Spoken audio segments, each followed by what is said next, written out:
てわーってバック来てうわーって振って、それがいや相手もいやそれ打てないわみたいな。だから本日は卓球の教え方の教科書から抜粋して紹介したいと思います。104ページ、シャーロン法的攻撃と守備の定義と目的とは、卓球において曖昧だった攻撃と守備の違いをはっきりさせます。というわけで、上級者だけが使う守備的なドライブっていうところを題材にして紹介していきたいと思います。やっぱり今までですね、従来の攻撃守備って言ったら、なんとなく私は現在卓球上級者や優秀な指導者の感覚や視点を見えるようにしたり、また言葉にしたり、これらを卓球経験が浅い方、もしくは卓球未経験の方にノウハウを伝えるという普及活動を行っています。効率よく卓球が上達できるコンテンツを配信していますので、ぜひ最後までご覧ください。攻撃はスマッシュ、ドライブ、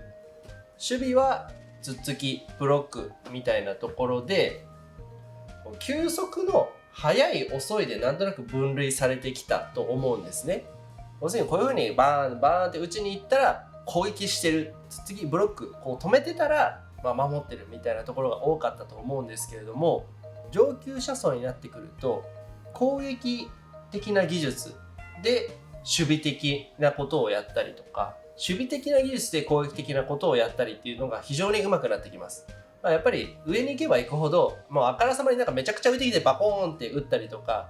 止めるだけだったらやられちゃうんで、その技術にいろいろ意味を持たせるっていうところが非常に多くなってきます。ちなみに私はこの守備的なドライブっていうところが結構すごく苦手なんですよね。守備的なドライブって何なのっていうところを後々説明するんですけれども、守備的な技術で攻撃的な、プレーをするっていうのは割と得意なんですけれども、こう攻めながら守るっていうのは結構難しいんですよね。やっぱりほとんどの初中級者層だと、打つなら打つ、守るなら守るみたいなところが多いと思います。でドライブだと、プレーにするとこうドカーンって打って、苦しいとこ来たらなんかもう無理だから振っちゃえみたいな感じ。これはもう攻撃ですよね。結果的にこうミスすることが多いんですけど、もちろん自分の余裕がない中でこうやって振ってるんで、やっぱりミスることが多い。ちょっとレベルアップというか、こう卓球のことが分かってくるとドーンって打って、その後難しいからこうやって入れようみたいな、ただこうしっかり返すっていうようなところですね。これはやっぱりミスるよりかはいいだろうと。でバーンってミスったらもう何もないマイナス1点相手に1点入りますっていう状態なんですけども、返したら何か起きるかもしれない、相手がミスるかもしれないっていうところですね。でもこれは上級層だと打たれちゃうんですよね。でバチンって打たれて取れるかもしれないんですけども、やっぱり卓球っていうのは取れないボールっていうのは絶対あるんですね。わーって飛びついて、難しいで振ったらミスっちゃう、入れたら打たれちゃう、じゃあドライブだけど入れながらしかも相手に打たせないようなっていうのがすごくこう上級層はうまかったりするんですね。例えばこれ一例ですね。飛びついてわーってバック来てうわーって振って、それがいや相手もいやそれ打てないわみたいな、だからコースも結構絶妙にいいし、吹けよみたいな、結構伸びてくるよみたいな。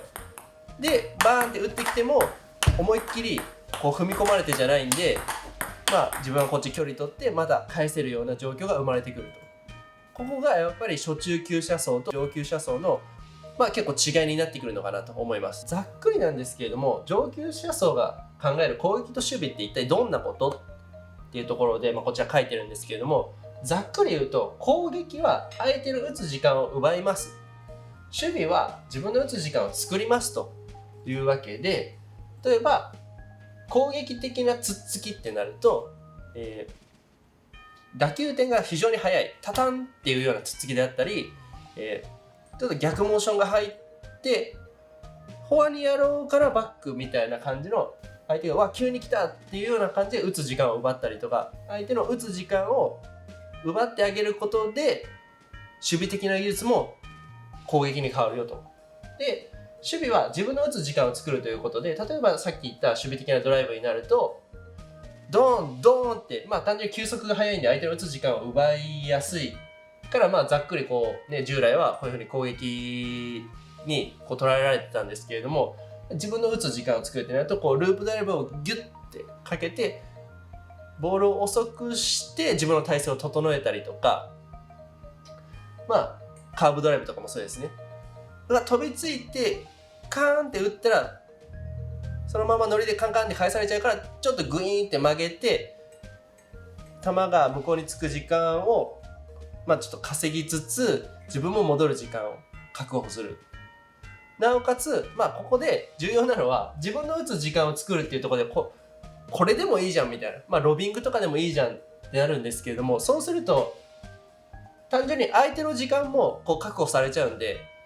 相手が準備万端でよっしゃ打てますよバチンって打たれたら、さすがに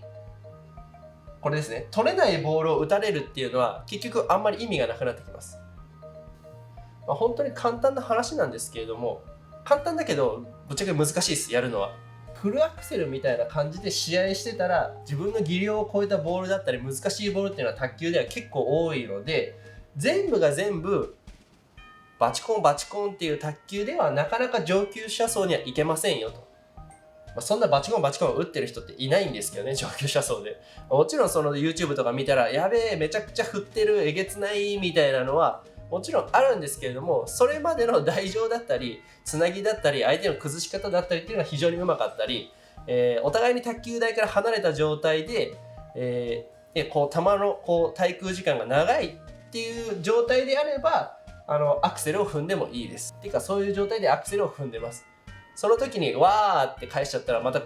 バチコンって打たれちゃうんで、そういう時はやっぱり打ち合ってる時っていうのはやっぱりもう振るしかないような状況ですよね。そこでピッて止めちゃったら相手が前に来てドカーンって打たれちゃうんで、なのでこの初中級者層の全部フルアクセルとトップ層がアクセル踏んでる状態っていうのは結構違うよと。2つ目のこの NG というか、ちょっとちょいちょいね話したんですけれども、自分の打つ時間を作っても取れないボールを打たれるようなボール出しちゃったら、それはあんまり意味ないよということになります。もちろんこうやって飛びついガンガン、いや難しいわーってミスって、これはあんま良くない、あんまっていうか結構良くないことなんですけれども、ポーンってただ返すだけでバチコーンって打たれたらそれもあんまり意味ないんで、やっぱり相手が打てないようなボールをどうにかして出すっていうところは結構重要になってきます。もちろんこうやってポーンって返すだけで、なんか高い球打つの苦手ですみたいなようなレベルであったり、なんかちょっとだけピョンって伸びたみたいなのでミスってくるレベルであれば全然構わないんですけれども、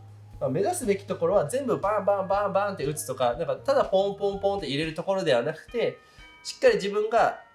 自分の打つ時間を確保して、相手は打つの難しいんだけど自分は全然簡単ですよみたいな状況を作るのがやっぱり卓球においてはすごく重要なのかなと思います。じゃあ一体何が言いたかったんですかっていうところなんですけど、皆さんの攻撃守備の考え方と上級者層が考えている攻撃の守備って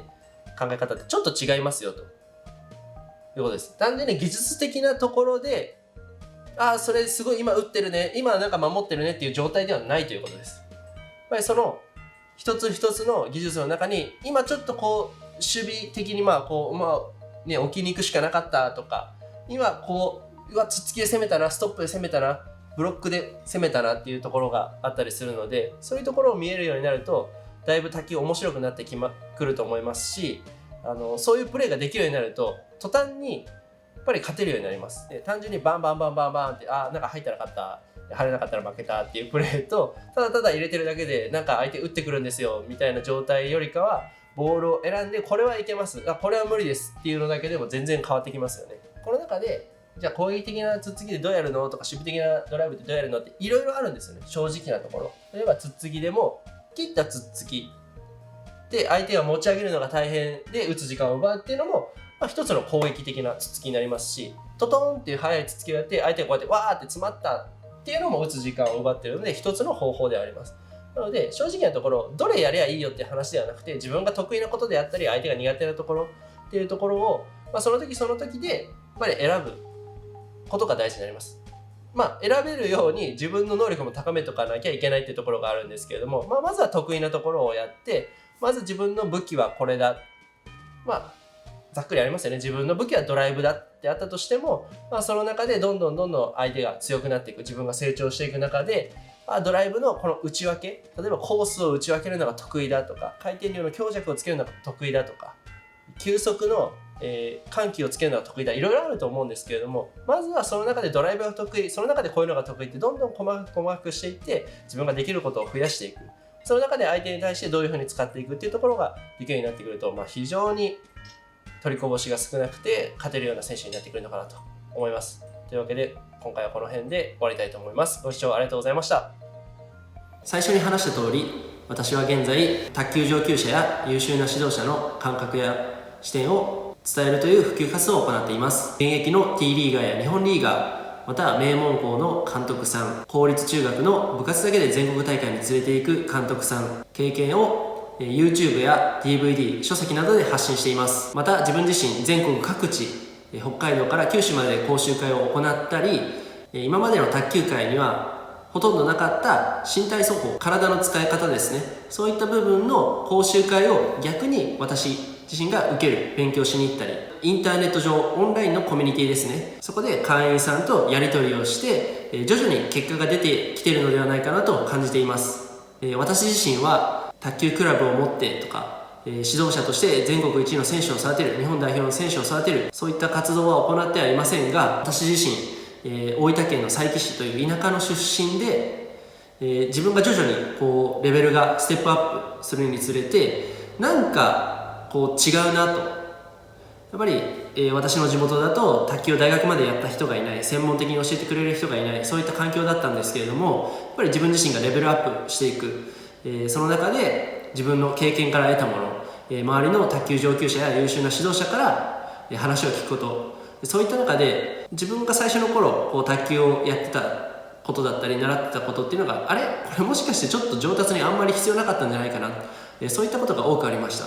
そして現役を引退して今の仕事について各地講習会などでいろいろなところを回らせてもらってる中で、やっぱり以前の自分と同じようなことをやっている、一生懸命練習しているのに効果が出づらい練習を行っているなというふうに感じました。せっかく一生懸命練習しているのであれば、やはり効果が出る練習をしてほしい、なるべく勝ってほしい、そういった思いがありますので、こういった活動を続けさせてもらっています。今後ともご声援いただけると幸いです。